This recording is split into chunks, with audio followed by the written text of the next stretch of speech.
গল্পের শুরু হয় একটি বেসবল কোর্ট থেকে, যেখানে সিটির শব্দ বাজতেই খেলা শুরু হয়ে যায়। উলভস টিম প্রথমে কিছুটা সমস্যায় পড়ে, কিন্তু যাই হোক শেষ মুহূর্তে তারা কামব্যাক করে। কোচের কথায় ডিন বলটি মেসনকে দেয় এবং মেসন শেষের জয়ী শটটি মারে। কিন্তু বল ছোড়ার সময় সে হঠাৎ করে লোকজনের ভিড়ের মাঝে একটি ভয়ঙ্কর কালো ছায়া দাঁড়িয়ে থাকতে দেখে। সেটা ছিল একটি এন্টিটি, কোনো মানুষ নয়। এটি দেখে মেসন ভয় পেয়ে যায় এবং দৌড়ে একটি লকার রুমে গিয়ে একটি পুরনো বাক্স বের করে তার সাথে সাথে ভেঙে ফেলে। এটা কি ছিল জানা যায় না, তবে এটি ভাঙার পর তার ভয় কিছুটা কমে যায়। যখন বাকি টিম আসে তখন তাদের সবকিছু স্বাভাবিকই মনে হয় এবং তারা জয়ের আনন্দে পার্টি করতে শুরু করে। কিন্তু পরে যখন মেসন শাওয়ার নিচ্ছিল তখন ড্রেন থেকে একটি কালো ধোঁয়া বের হয়ে সেই একই ভয়ঙ্কর এন্টিটির রূপ নেয়, যেটা সে বেসবল কোর্টে দেখেছিল। এই সময় সেটি জ্বলছিল যেন কয়লার মতো। প্রথমে সে হাত বাড়িয়ে মেসনের গলা চেপে ধরে, তারপর তার মুখের ভেতরে নিজের জ্বলন্ত ঘুষি ঢুকিয়ে তাকে জীবন্ত পুড়িয়ে মেরে ফেলে। সে জ্বলতে জ্বলতে বাথরুম থেকে বাইরে বেরিয়ে আসে। তার বন্ধুরা তাকে দেখছিল, কিন্তু তাকে বাঁচাতে পারেনি এবং সে জীবন্ত পুড়ে মারা যায়। এর পরের দৃশ্যে আমরা একটি নতুন চরিত্র ক্রিসকে দেখি, যে একই স্কুলে নতুন স্টুডেন্ট হিসেবে আসে। আসার সাথে সাথেই সে লক্ষ্য করে যে এখানে প্রতিটি ছাত্র তাকে অদ্ভুতভাবে তাকিয়ে দেখছে। এখানে তাকে মেসনেরই লকার দেওয়া হয়।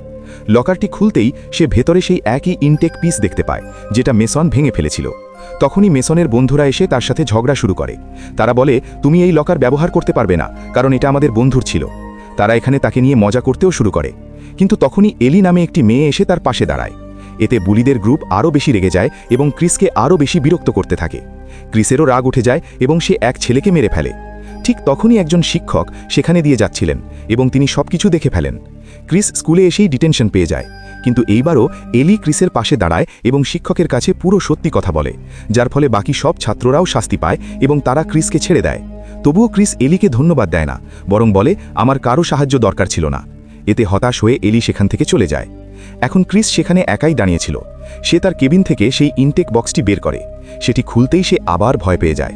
এর ভেতরে একটি ছোট শিশুর খুলি ছিল, কিন্তু যখন সে খুলিটা হাতে নেয় তখন বুঝতে পারে এটা আসল খুলি নয়, এটা আসলে একটি সিটি, যেটাকে খুলির আকারে বানানো হয়েছে। সে যখন সিটিটাকে ভালো করে দেখছিল তখন এর ভেতর থেকে অদ্ভুত ভয়ঙ্কর শব্দ আসতে শুরু করে, কিন্তু সে এই সব শব্দকে উপেক্ষা করে। সে সিটিটা রেখে দেওয়ার কথা ভাবছিল, ঠিক তখনই স্কুলের ঘণ্টা বাজে এবং সে সেটি ফেলে দেয় না। এখন সে সেই ইনটেক পিস ব্যাগে রেখে ক্লাসে চলে যায়, কিন্তু ব্যাগটা নিচে রাখতেই সেই জিনিসটা ব্যাগ থেকে পড়ে যায়। তখন একটি মেয়ে তার বিরুদ্ধে অভিযোগ করে যে, দেখুন স্যার, এটা অদ্ভুত জিনিস নিয়ে এসেছে। ক্রিস শান্তভাবে উঠে দাঁড়ায় এবং জিনিসটা স্যারকে দিয়ে বলে যে সে সেটা তার লকার থেকে পেয়েছে। এই ইনটেক পিস দেখে শিক্ষকও বেশ অবাক হয়ে যান। এখন তারা এটা পরীক্ষা করতে শুরু করে এবং সব বাচ্চারা তাদের চারপাশে জড়ো হয়ে যায়। ম্যাগনিফাইং গ্লাস দিয়ে দেখলে বোঝা যায় যে তার উপর কিছু লেখা ছিল। সেখানে লেখা ছিল, লাভস দ্য কাবা, পিকসন। এক মেয়ে সাথে সাথে এটা গুগলে সার্চ করে এবং বলে যে এর মানে হলো ডেথ সামান, অর্থাৎ মৃত মানুষদের ডেকে আনা। এরপর প্রফেসর তাদের সবাইকে বলেন যে এটা স্কুলের প্রপার্টি এবং এখন এটা আমি রেখে দিচ্ছি। এরপর সব বাচ্চারা সেখান থেকে চলে যায়। তারপর যখন প্রফেসর ল্যাপটপে এই অ্যান্টিক পিসটার দাম চেক করেন তখন তিনি অবাক হয়ে যান, কারণ এই পিসটার দাম ছিল হাজার হাজার ডলার। এখন তারা স্কুল থেকে বের হয়ে গেছে, কিন্তু তখনই রে বুঝতে পারে যে তার বইটা ক্লাসেই রয়ে গেছে। সেটা আনতে সে যখন ফিরে যায় তখন আমাদের ক্লাসের দৃশ্য দেখানো হয়। প্রফেসর সেই সিটিটা, হুইসেলটা বাজিয়ে রাখার কথা ভাবছিলেন, কারণ তিনি জানতে চেয়েছিলেন এটা সত্যি কাজ করে কিনা। যেই তিনি সিটিটা বাজান তার ভয়ঙ্কর শব্দে এখানকার কাঁচ পর্যন্ত ভেঙে যায়। প্রফেসর বুঝতে পারেননি যে এটা সব সিটির প্রভাবেই হয়েছে। তিনি ভাবলেন বাইরে এমনিই কিছু ভেঙে গেছে। সেটা দেখতে তিনি বাইরে গেলেন, আর ঠিক সেই সময় রে ভেতরে ঢুকে পড়ে। নিজের বই তুলতে গিয়ে তার নজরও সেই সিটির উপর পড়ে যায়। সে যখন সিটিটা দেখার জন্য টেবিলের কাছে যায় তখন তার চোখ ল্যাপটপের স্ক্রিনেও পড়ে যায়। এটা দেখে সেও অবাক হয়ে যায় যে এত ছোট একটা সিটির দাম হাজার হাজার ডলার। যাই হোক, রে এখন ক্লাস থেকে বের হয়ে যায়, আর বাইরে আমরা দেখি এই সময় ক্রিসের সাথে একটা ছেলে দাঁড়িয়েছিল যে নিজেকে যদিও একজন প্রিস্ট বলে, কিন্তু একই সময়ে সে ক্রিসকে ড্রাগসও অফার করে। এটা দেখে রে খুব রেগে যায় এবং সে তাকে মারতে শুরু করে, কিন্তু নোভা ছুরি দেখিয়ে খুব সহজেই নিজেকে ছাড়িয়ে নেয়। এরপর ক্রিস যখন রেকে সেই ছেলেটার সম্পর্কে জিজ্ঞেস করে তখন সে বলে যে বড়দের চোখে সে খুব ভালো একজন প্রিস্ট, কিন্তু আসলে সে একজন ড্রাগ ডিলার। বাচ্চাদের বাইবেল পড়ানোর নাম করে সে তাদের চার্চে নিয়ে যায় এবং সেখানে তাদের ড্রাগ দেয়। তুমি প্লিজ এর থেকে সাবধানে থাকবে। অন্যদিকে ক্লাসের ভেতরে যখন প্রফেসর ফিরে এসে সেই বাক্সটা খুললেন তখন তিনি ভেতরে সেই হুইসেলটা খুঁজে পেলেন না। আসলে সেই হুইসেলটা রে চুরি করে নিয়ে গিয়েছিল, যা সে সন্ধ্যায় তার পার্টিতে সব বাচ্চাদের দেখায়। সন্ধে পর্যন্ত বেচারা প্রফেসর স্কুলে সেই হুইসেলটা খুঁজতেই থাকেন। এই সময় স্কুলে শুধু একজন মানুষ ছিল যে স্কুল পরিষ্কার করছিল, কিন্তু তার পাশাপাশি প্রফেসর স্কুলের ভেতরে অদ্ভুত অদ্ভুত শব্দও শুনতে পাচ্ছিলেন। এই কারণেই যখন তিনি বাইরে গিয়ে চেক করেন, তখন তিনি গ্যালারিতে একটা অদ্ভুত অ্যান্টিটি দেখতে পান, যা খুঁড়িয়ে খুঁড়িয়ে হাঁটছিল এবং তার দিকেই এগিয়ে আসছিল। এর আগে যে প্রফেসর বুঝতে পারতেন যে এটা মানুষ নয়, ঠিক তখনই পেছন থেকে পিয়ন এসে তাকে নিজের দিকে ডাক দেয়, আর আবার তাকিয়ে দেখলে সেই অ্যান্টিটিটা সেখান থেকে গায়েব হয়ে যায়। যাই হোক, এসব জিনিস উপেক্ষা করে প্রফেসর আবার ক্লাসরুমে ফিরে যান, আর এবার তো তিনি সেই অ্যান্টিটিকে একদম নিজের সামনে দাঁড়িয়ে থাকতে দেখেন। এর আগে যে তিনি কিছু ভাবতে বা এখান থেকে পালাতে পারতেন, সেই অ্যান্টিটি নির্মমভাবে তার বুকে হাত ঢুকিয়ে দেয় এবং তারপর তার ফুসফুস ধরে চেপে ধরে, যার কারণে প্রফেসরের মুখ থেকে কালো রঙের একটা তরল বেরোতে থাকে, আর সেখানেই তার নির্মম মৃত্যু হয়। অন্যদিকে এখন আমাদের বাচ্চাদের পার্টির দৃশ্য দেখানো হয়, যেখানে এখন গ্রিসের মাথায় একটা অদ্ভুত আইডিয়া আসে। কারণ হুইসেলটা সম্পর্কে সার্চ করে প্রফেসরকে সেই বলেছিল, তাই সে বলে, আমার জানা আছে এই হুইসেলটা মৃতদের জীবিত করে তোলার কাজ করে। কেননা আমরাও ট্রাই করি, এটা তো একটা অ্যাডভেঞ্চারই। তার কথা শুনে ক্রিসের খুব অদ্ভুত লাগে এবং সে এখান থেকে চলে যাওয়ার কথা বলে, কিন্তু এলি তাকে এখানে থামিয়ে দেয় এবং গ্রেস সেই হুইসেলটাকেও বাজিয়ে দেয়। এখানে সবারই হুইসেল বাজানোর শব্দ শোনা গিয়েছিল, কিন্তু এক ছেলেটি হুইসেলের বদলে কারো পায়ের শব্দ শুনেছিল এবং সে এই সব দেখে খুবই ভয় পেয়ে গিয়েছিল। যখন সে এই কথা সবাইকে বলল, তখন সবাই তাকে নিয়ে মজা করল এবং তারপর ক্রিস সেখান থেকে চলে গেল। এখন বাড়িতে ক্রিস যখন নিজের কাজ নিয়ে ব্যস্ত ছিল, তখন হঠাৎ সে নিজের বাড়ির বাইরে গাছের ওপর কাউকে দাঁড়িয়ে থাকতে দেখে। ঠিক সেই সময় রেবি তার ঘরে কফি নিয়ে আসে। ক্রিস যখন তাকে জিজ্ঞেস করে, তুমি কি সামনে গাছে কাউকে দেখতে পাচ্ছ, আর নিজেও ঘুরে দেখে, তখন বুঝতে পারে যে সেই এন্টিটিটা সেখান থেকে গায়েব হয়ে গেছে। সিন কাট হয়ে আবার আমরা গ্রেসকে তার বাড়িতে দেখি। অ্যাসাইনমেন্ট বানাতে বানাতে তার মনে হয় কেউ তার পিছনে আসছে, কিন্তু সে এটা ইগনোর করে, ভেবে যে নিশ্চয়ই তার ভাইই হবে, যদিও সে একটু ভয় পেয়েছিল। এখন সে ভেতরে যাওয়ার সিদ্ধান্ত নেয়, তখন হঠাৎ কেউ পিছন থেকে তার মুখে স্পর্শ করে। সে ভয় পেয়ে যায়, পিছনে ঘুরে দেখে সেখানে তার ভাইই ছিল, কিন্তু তার উচ্চতা এতটা বড় ছিল না যে সে তার মুখে হাত দিতে পারে, আর সে বেশ দূরেও দাঁড়িয়েছিল। তবুও নিজেকে বোঝানোর জন্য সে আবার ভাবল নিশ্চয়ই তার ভাই তাকে স্পর্শ করেছে, কিন্তু সে ভেতরে ঢুকতেই আমরা আবার তার পিছনে একটি খারাপ এন্টিটিকে দেখতে পাই। এরপর পরের সকালে আমরা সবাইকে স্কুলে দেখি। স্কুলে এসে তারা শকিং খবর পায় যে তাদের প্রফেসর মারা গেছেন, যাকে তারা গতকাল একদম ঠিকঠাক অবস্থায় দেখেছিল। সবাই মিলে অ্যাসেম্বলিতে তার জন্য প্রার্থনা করতে থাকে। তখন এলি তার সামনে বসা একটি মেয়েকে খুব অদ্ভুত আচরণ করতে দেখে। তার মাথা উল্টো দিকে ঘোরানো ছিল। এলি প্রথমে ভয়ে চোখ বন্ধ করে ফেলে এবং যখন সে এই কথা ক্রিসকে বলার কথা ভাবে, তখন দেখে সবটাই তার ভ্রম ছিল। তারা নিজেদের সাথে ঘটে যাওয়া এই ছোট ছোট ঘটনাগুলো নিয়ে আলোচনা করে, যেমন রাতে ক্রিসের এন্টিটি দেখা আর এখন এলির অভিজ্ঞতা। রে এই বিষয়গুলোকে একসাথে মিলিয়ে বলে, দেখো, হতে পারে মেসেন, মানে যে ছেলেটা মারা গেছে, এই হুইসেলটা তারই এবং আমাদের এটা তার বাড়িতে ফিরিয়ে দেওয়া উচিত। হয়তো কোনো মৃত মানুষের জিনিস নেওয়ার কারণেই আমাদের সাথে এই সব ঘটনা ঘটছে। এই ভেবে এখন ক্রিস আর রেলি মেসনের বাড়িতে যায়, যেখানে তারা দরজাটা খোলা পায়।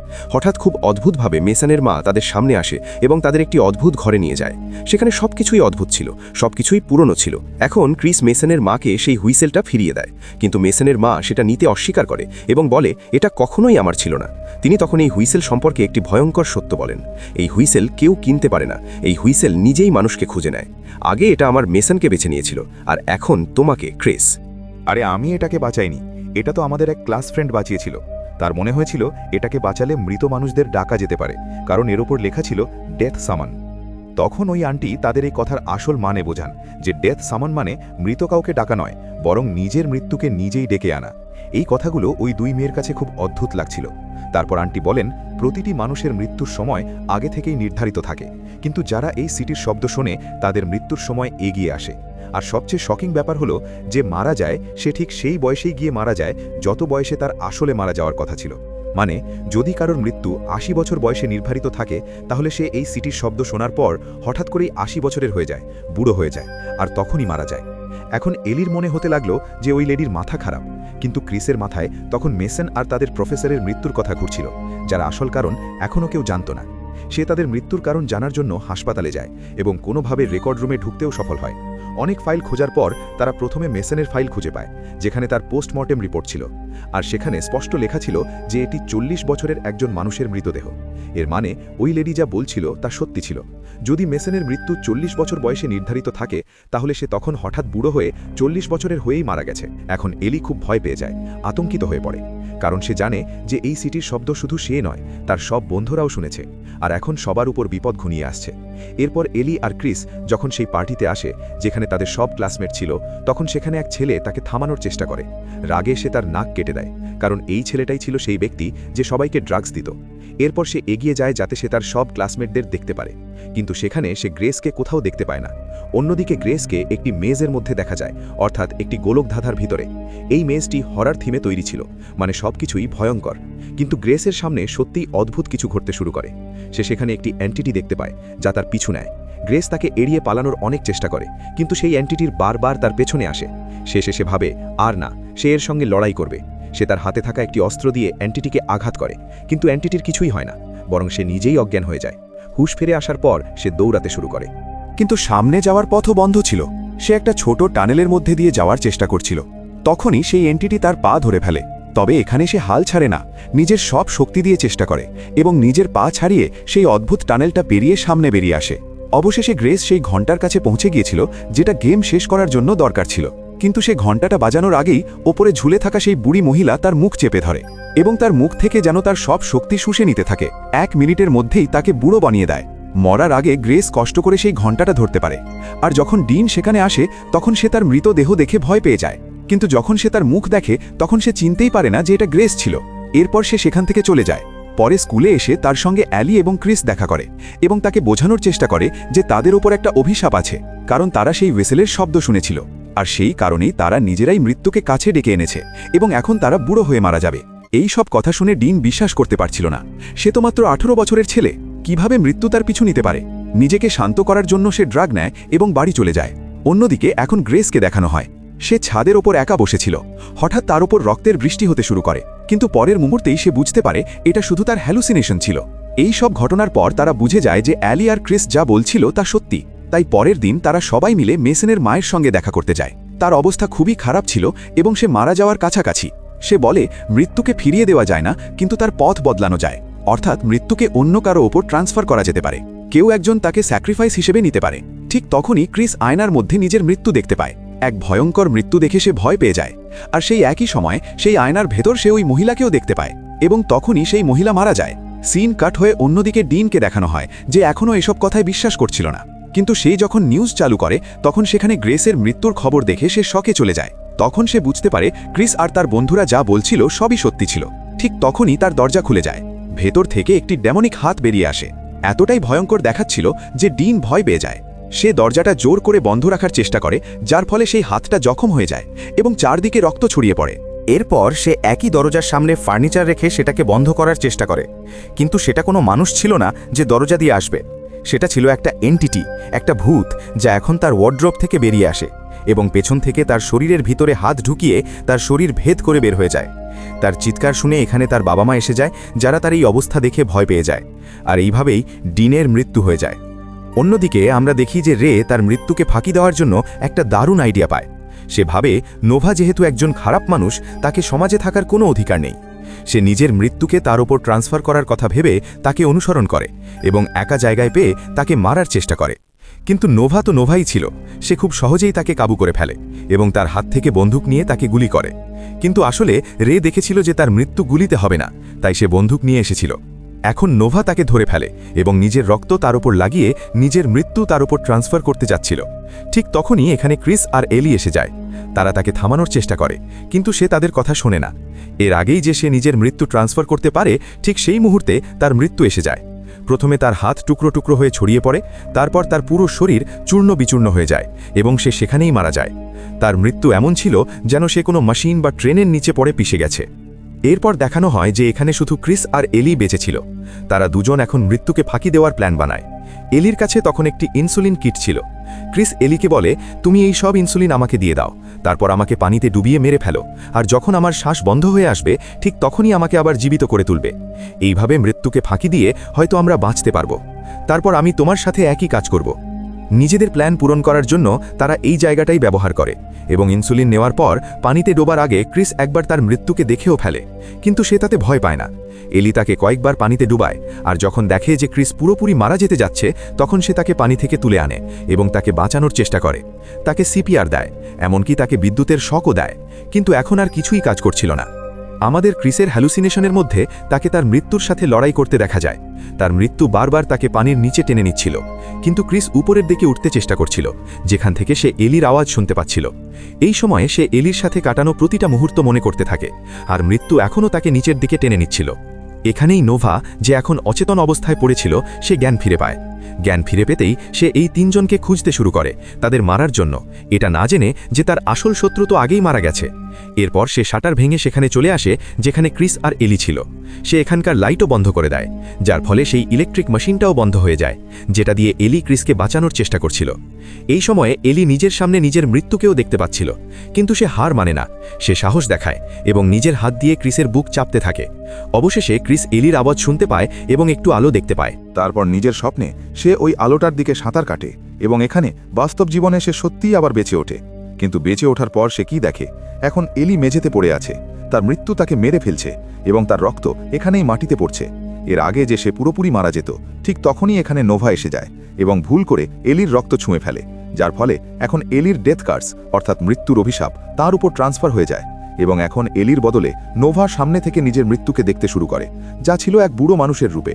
তাকে দেখে সে ভয় পেয়ে যায় এবং নিজের হাতে ধরা বন্দুক দিয়ে তাকে গুলি করে, কিন্তু সেই গুলিগুলো তার মৃত্যুর সাথে ধাক্কা খেয়ে ফিরে এসে তাকে আঘাত করে এবং সে এখানে ছটফট করতে করতে মারা যায়।